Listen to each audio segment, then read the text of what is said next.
So congratulations, this is an incredible film and one of the most visually different Marvel films that I've ever seen. How did you begin creating this 60s futuristic look?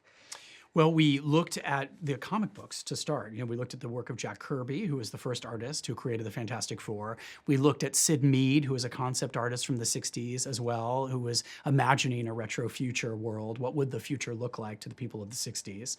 We wanted it to be authentically New York in the 60s mixed with that sort of level of retrofuturism. And we looked at Stanley Kubrick a lot. We looked at 2001. And so those were our chief influences. Oh, it definitely shows because it is beautiful to look at. Oh, just thank you. What I really appreciate is that this is one of the first films, superhero films that really deals with motherhood, which is quite similar to like the WandaVision show that you did as well. And I was wondering how the two relate and why it was important to have this kind of pregnant superhero trying to decide between saving her baby or saving the world. Yes.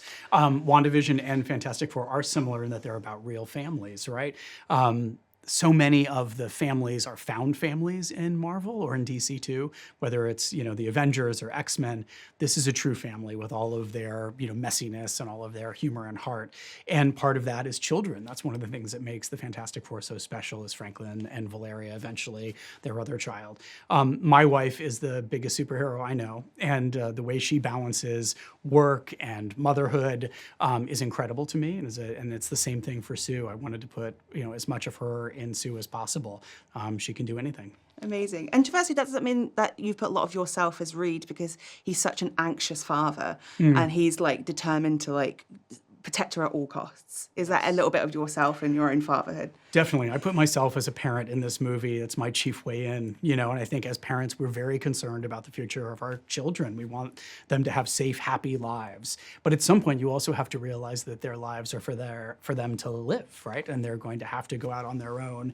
And whatever their future is a little bit up to them. So we do everything we can to protect them. And then eventually we have to sort of let them head out into the world on their own. And so that's definitely the lesson that they have to learn too. Absolutely. And continuing on the Reed Richards, because I think his character is really fascinating because he's like an anxious overachiever, which I immediately related to.